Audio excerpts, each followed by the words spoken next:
Üdvözöllek a BCM versenyelőny csatornán. Jó Gabriella vagyok, üzletmenet folytonossági szakértő, oktató.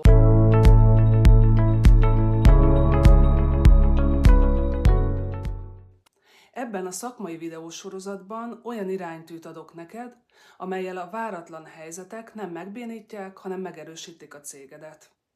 Az előző részben beszéltünk a BCP és DRP valódi különbségéről, ma egy kicsit mélyebben nézzük meg az üzleti hatáselemzés fázisait.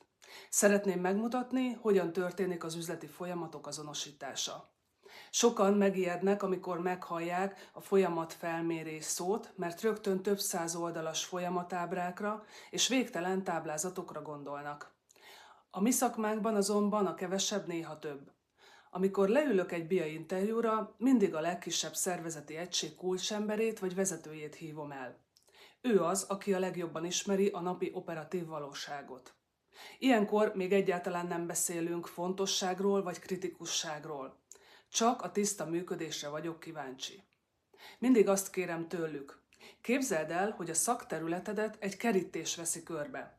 Csak a kerítésen belül nézelődünk. Ha reggel elindítjátok a munkát, és délután befejezitek, milyen olyan főbb, rendszeres tevékenységet végeztek, amik lefedik a terület működését. Itt jön a módszertanom lényege, amit én csak gombóc módszernek hívok. Ha minden apró folyamat lépést összeírnánk, több száz tételnél tartanánk, és napokig ülnénk az interjún. Ezért én inkább nagyobb gombócokat, főbb folyamatokat kérek. Általában 5-12 ilyen nagyobb egységet rögzítünk a BIA táblában. Miért jó ez? Mert rendkívül időhatékony. Ha ezekből a főbb folyamatokból valamelyik később az elemzés során kritikusnak bizonyul, akkor azt az egyet és csak is azt fogjuk részletesen elemezni és kisebb lépésekre bontani. A többi nem kritikus folyamattal pedig nem raboljuk az időt. Azokkal elég a következő éves felülvizsgálattal foglalkozni. Így az iránytűnk nem a jelentéktelen részletek felé mutat, hanem egyből a lényegre fókuszál. Csak azzal foglalkozunk mélyen, ami a cég túléléséhez valóban nélkülözhetetlen.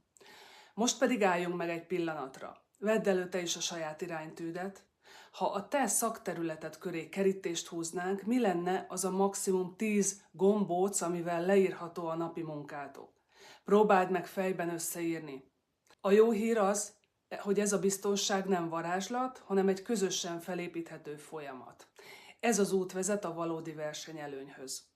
A következő részben pedig rátérünk a számokra. Megnézzük, hogyan pontozzuk ezeket a folyamatokat az 1-től 5-ös értékű skálán, és hogyan válik el a lényegtelen a kritikustól. Ha hasznosnak találtad a videót, iratkozz fel a csatornára a folytatásért. Találkozzunk legközelebb. Addig is ne feledd, a pánik nem stratégia, a felkészülés viszont versenyelőny.